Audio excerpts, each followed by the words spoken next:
용용이의 경제학 교실. 안녕하세요, 용용입니다. 오늘은 크리스마스가 얼마 남지 않았기 때문에 크리스마스에 대한 이야기를 좀 해보려고 하는데요. 우리가 크리스마스 때마다 이제 영화를 보잖아요. 그래서 제일 대표적인 영화가 나홀로우 집에인 것 같은데, 저는 이제 한 20년째 크리스마스 때 그 나홀로 집의 케빈을 만나고 있습니다. 그래서 이제 저는 크리스마스 하면 제일 먼저 영화가 떠오르는데요. 그래서 오늘은 영화 몇 편을 소개해 드리려고 합니다. 영화를 그냥 소개해 드리면 재미없을 것 같아서 이제 멜서스의 인구론을 가져와 봤습니다.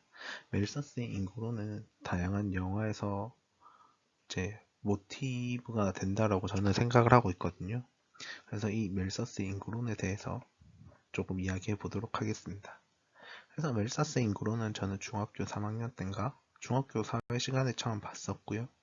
그 대표적인 내용이 뭐냐면 인구는 기하급수적으로 증가하는데 식량은 산술급수적으로 증가한다라는 이야기고요. 그래서 다음과 같은 그래프가 만들어집니다. 인구는 파란색 선을 따라서 빠르게 증가하고 있고요. 가파르게 증가하는 모습을 보이고 있고 식량은 빨간색 선으로 산술급수적으로 증가하는 모습을 보입니다. 이게 의미하는 게 뭐냐면 이제 빨간색 선이 파란색 선 위에 있을 때는 이제 우리가 모두 풍족하게 살아갈 때다라는 이야기를 하는 거고요.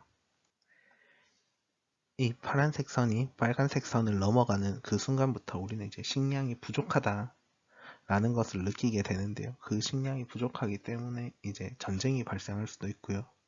기근이 발생할 수도 있고 혹은 뭐 질병이 유행한다라고도 이야기를 하고 있습니다.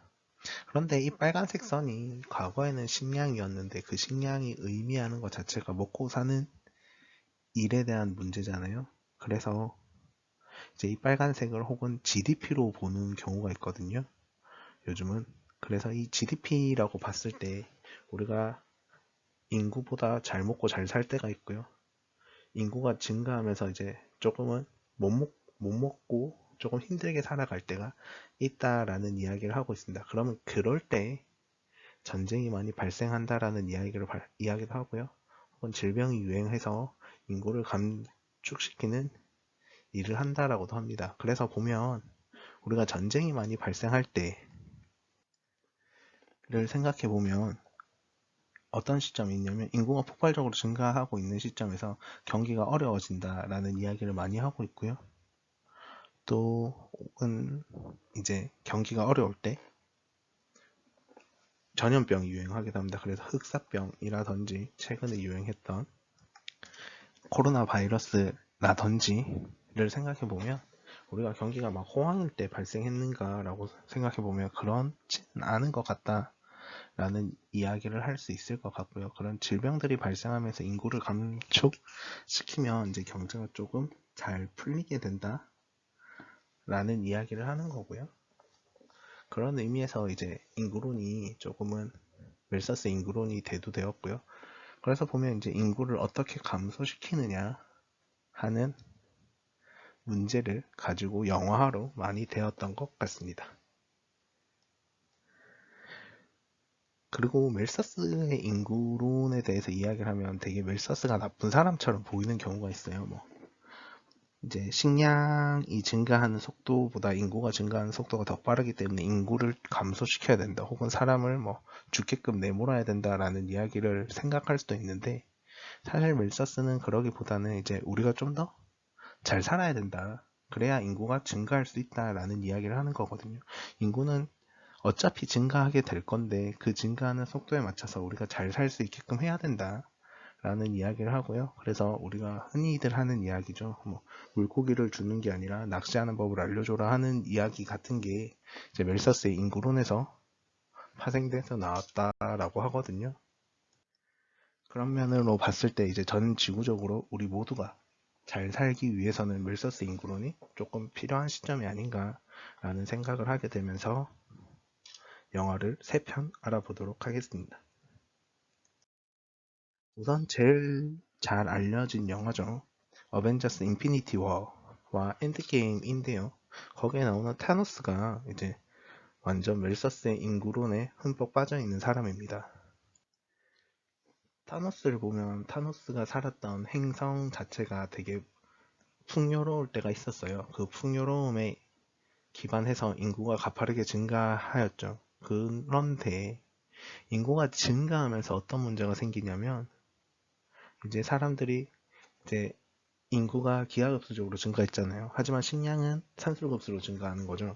그렇기 때문에 그 변곡점이 반드시 존재하고요. 그 변곡점을 지나고 나서부터 사람들이 싸우기 시작했던 거죠. 그리고 환경이 파괴가 되기도 시작했고요. 그러면서 그 행성 자체에서 사람이 살아남을 수 없게끔 되게 된 행성이 피폐화되는 것을 직접 타노스는 경험을 했던 거예요. 그렇기 때문에 타노스는 전 우주의 생명체의 반을 없애야 한다라는 생각을 했던 거고요. 인구가 반으로 감소하면서 자연스럽게 식량이 풍족해지는, 그래서 우리가 풍요를 경험할 수 있게끔 될 것이다 라는 것이 타노스의 생각이었고요. 그래서 타노스가 인피니티 스톤을 모아서 핑거 스냅을 하려고 했던 것입니다. 그래서 이제 멜사스의 인구론 하면 전 제일 먼저 타노스가 떠오르긴 하거든요. 그래서 타노스의 생각이 잘못되었느냐라고 하면 완전 잘못되었다라고 말하기는 조금 힘들 수 있다라는 생각을 하고요. 다만 그 죽는 사람이 내가 된다면 반대하게 되겠죠. 사람으로서 당연히 반대하게 될 수밖에 없는 정책이다 라는 생각은 개인적으로 하고 있습니다. 다음 영화는 킹스맨 시크릿 에이전트인데요. 시크릿 에이전트에는 어떤 내용이 나오냐면 발렌타인이 환경오염에 대한 이야기를 해요. 그래서 지구온난화에 대한 이야기를 하고요. 그 지구온난화를 일으키는 주범이 사람이다라는 이야기를 합니다. 그래서 그 발렌타인이 사무엘 L. 잭슨이거든요. 그분이 어떤 이야기를 하냐면 이제 뭐 지구는 감기에 걸렸다. 그런데 그 숙주가 사람이다라는 이야기를 해요. 그래서 이 사람의 숫자를 줄여야 우리가 지구 온난화에서 조금 더 벗어날 수 있고 지구가 조금 더 쾌적한 세상을 만들 수 있다라는 이야기를 합니다. 그래서 이거를 이제 챗 GPT한테 물어보면 챗 GPT는 킹스맨 시크릿 에이전트는 이제 멜서스의 인구론과는 상관없는 영화다라는 이야기를 하기도 합니다. 하지만 제가 생각할 때는요. 지구가 계속해서 개발되고요. 그 환경을 계속해서 파괴하는 이유는 우리가 산업화하는 과정이거든요. 그 산업화를 빠르게 해야 하는 이유는 인구가 계속해서 증가하기 때문입니다.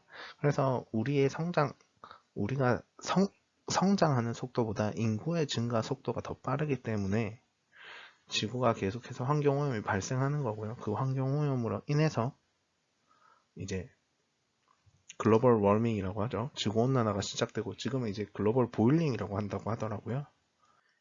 그런 식으로 지구의 온도가 올라가는 이유가 인류에게 있다라고 원인을 찾는다면 이 또한 이제 인구론의 관점이 아닌가라는 생각을 조금 해보았습니다. 마지막으로는 설국열차인데요. 설국열차라는 영화에 보면 이제 커티스가 길리엄이라는 사람의 영향을 받아서 윌포드를 찾아가는 영화잖아요. 그래서 이 영화는 사실 계급사회에 대한 이야기를 해요. 그래서 꼬리칸에서부터 제일 앞선 선두인 머리칸까지 찾아가는 과정을 나타냈는데요. 이 영화에 보면 꼬리칸에서 주기적으로 반란이 발생합니다. 이 꼬리칸의 사람들이 나 먹고 살기 힘들어 우리 좀 도와줘 라는 식의 반란을 일으키고요. 난 더 이상 꼬리칸에 있기 싫어 라는 이야기를 하는데요. 그 반란이 사실은 그 꼬리칸 내에서 윌포드, 그러니까 설국열차의 제일 앞칸에 있는 대장과 같은 역할을 하는 사람이죠. 이 윌포드와 꼬리칸에 있는 길리엄 간의 합작이다라는 이야기를 하고 있습니다.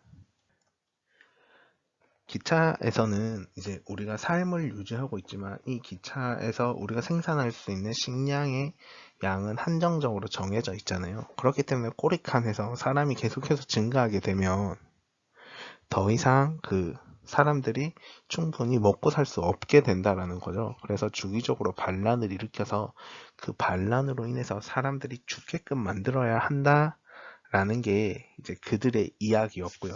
그래서 저는 그 모습에서 이제 커티스와 윌포드의 대화에서 그런 내용이 나오거든요.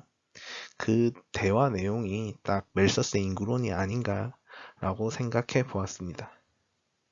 그래서 보면 이제 타노스라든지 혹은 발렌타인이라든지 설국열차에서 윌포드의 생각을 보면 사실 멜서스의 인구론을 따라오지만 완전히 멜서스의 인구론을 따라오지는 못하고 있어요. 그들은 인류를 감소시켜서 혹은 사람들을 죽여가면서 우리가 갖고 있는 식량을 좀 더 잘 풍족하게 나누자라고 이야기를 하고 있는데요. 사실 멜서스는 이제 사람들을 죽여서 우리가 풍족하게 살자는 게 아니라 우리가 사람이 증가하니까 더 잘 살기 위한 방법을 고민해보자 라는 방식에서 이제 어려운 사람을 어떻게 도울지 그 못 사는 그 갭이 발생하잖아요. 그 변곡점 이후에 인류가 식량보다 많은 그 시점을 어떻게 해결할지에 대해서 고민한 분으로 알고 있거든요. 그래서 조금은 우리가 이제 듣고 싶은 것만 들어서 인구론에 대해서 잘 알지 못하고 그것만 가지고 그 소재를 가지고 자극적으로 이용한 게 아닌가라는 생각을 하면서 마치도록 하겠습니다.